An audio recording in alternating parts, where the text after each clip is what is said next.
qui est le plus subtilement écrit entre Joker de 2019 et Tyler Durden de Fight Club 1999. En fait, pour trouver la réponse, on peut se pencher sur la construction narrative, symbolique, idéologique et psychologique des deux figures, afin de déterminer laquelle est la plus subtilement écrite dans son contexte artistique. Ce sont deux visages du chaos, mais deux subtilités d'écriture. Dans la fiction contemporaine, rares sont les figures qui marquent autant que Tyler Durden et le Joker. Ces deux anti-héros incarnent chacun à leur manière une révolte contre l'ordre établi, une déconstruction des normes et un vertige identitaire profond. Pourtant, si tous deux séduisent et dérangent, la subtilité de leur écriture diverge radicalement. Là où l'un se cache derrière des apparences, l'autre exhibe son âme mise à nu. Tyler Durden, c'est une figure en négative. Il est la projection hallucinatoire du narrateur de Fight Club. Il n'a pas d'existence propre, sinon comme son idéal toxique né de l'ennui, du conformisme et de la désaffiliation contemporaine. Il n'apparaît jamais seul sans que cela soit une illusion. Tout en lui est simulation, représentation et masque. C'est un personnage littéralement écrit dans le refoulement. Il n'existe qu'en creux, en excès, comme la face cachée du jeu, désœuvré du protagoniste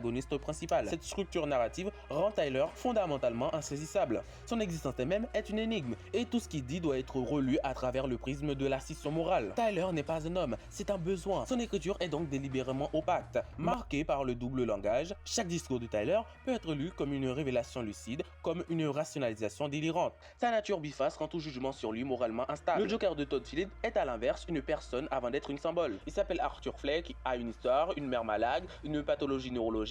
Son basculement dans la folie est progressive, linéaire et explicité. C'est un homme qui est montré et non deviné. Ce soit l'écriture ancre le personnage dans le réalisme psychologique, à l'opposé du principe de dissociation mentale abstraite de Fight Club. Tout dans Joker tend à expliquer le monstre, à justifier l'émergence du chaos par la violence sociale. Il s'agit d'une écriture tragique. Arthur est une victime du monde, avant de devenir le bourreau. Là où Tyler est hors du monde, en surplomb, le Joker est lui au cœur du monde, broyé par lui. Cet ancrage émotionnel rend le personnage profond mais lisible. Il s'y dérobe pas, il se confesse. Et n'en parlons même pas de son ambiguïté morale et de ses discours idéologiques. Mais l'ambiguïté morale et les discours idéologiques de Tyler Durden sont plus intéressants. Ce mec, c'est vraiment un dialectique sans résolution. Il incarne une critique du monde capitaliste, de la société de consommation, de la virilisation par le pouvoir et de l'aliénation moderne. Mais cette critique est aussi un piège. Tu veux la suite? T'es sûr que tu veux la suite? Alors abonne-toi et je sors la vidéo demain.